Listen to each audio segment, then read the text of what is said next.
Сәлем достар, менің каналыма қош келдіңіздер. Бүгін сіздермен өте дәмді әрі тез дайындалатын қызылшадан жасалатын рулеттің рецептімен бөлісемін.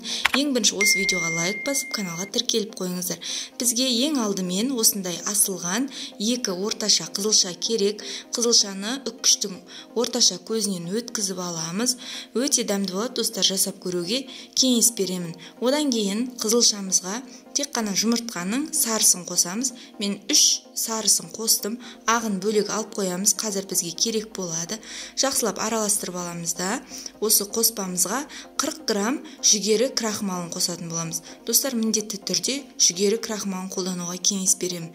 Жақсылап араластырып алғаннан кейін қоспамызға 1 ас қасық көлемінде сұйық майды қосып, тағы да жақсылап араластырып аламыз. Одан кейін жарты шай қасық тұз қосамыз және 40 грамм ұн қосамыз. Қаншалықты крахмал қоссақ, соншалықты ұн қосамыз. Мінекей барлық қоспаларымызды салып, жақсылап араластырып аламыз. Біркелкі масса болғанша араластыруға кеңес беремін. Міне осындай массамыз дайын. Келесі кезекте жаңағы 3 жұмыртқаның ағын жақсылап миксерлеп алатын боламыз. Миксерлеген кезде басында ақырын жылдамдықпен, одан кейін қатты жылдамдықпен миксерлейміз. Миксерді тоқтатқан кезде жұмыртқаның ағы өзінің формасын ұстап тұратындай болу керек.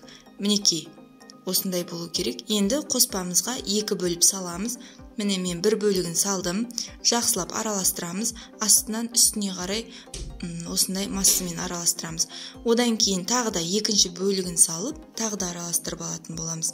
Достар, сіздерге рецепт ұнаса, осы видеоға лайк басып, және де өздеріңіздің достарыңызбен бөлісіп қоюларыңызды сұраймын.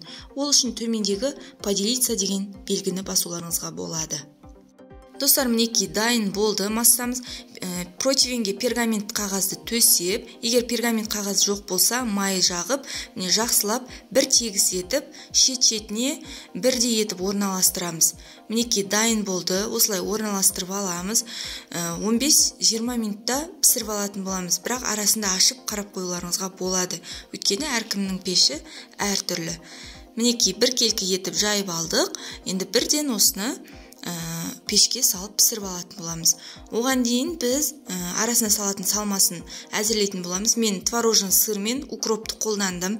Сіздер майонезбен чеснокты араластырып қолдансаңыздар да болады. Укропты ұсақтап турап, 300 грамм творожный сырға салып, жақсылап араластырып аламыз. Мінекей салмасы дайын. Егер сіздер майонезбен чеснокты араластыратын болсаңыздар, онда чеснокты өте ұсақ етіп турап алсаңыздар болады. Мінекей менде 10-12 минуттың ішінде қызылшадан жасалатын рулеттің тестасы дайын болды. Суығанша қойып қоямыз. Одан кейін пергамент қағаздан босатып аламыз. Рулет етіп домалатып дөңгелектеу үшін осындай пищевой пакетті қолданамыз. Пищевой пакетке суыған рулетімізді салып, арасына салмамызды біркелкі етіп жайып шығатын боламыз. Мінекей видеодағыдай етіп спатуланың көмегімен немесе қасықтың көмегімен шет-шетіне дейін жеткізіп, біркелкі етіп жайып алатын боламыз. Достар, жасап көруге кеңес беремін, өте дәмді. Енді міне тура видеода көрсетілгендей етіп, рулеттің пішінін жасайтын боламыз. Осылай орап болғаннан кейін 1 сағат көлемінде холодильникке салып қоюға кеңес беремін. Яғни дәмі бір-біріне сіңуі керек. Өте дәмді болады достар. Міндетті түрде жасап көріңіздер. Салқын тағам ретінде ұсынсаңыздар болады. Мінекей дайын болды. Қазір мен холодильникке қойып қоямын. Уақыт өткеннен кейін арасын кесіп көрсететін боламын. Достар, егер сіздерге рецепт ұнаса, каналға тіркеліп, осы видеоға лайк басуды ұмытпаңыздар.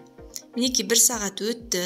Қазір арасын кесіп көрсететін боламын. Достар, дәмі енді керемет.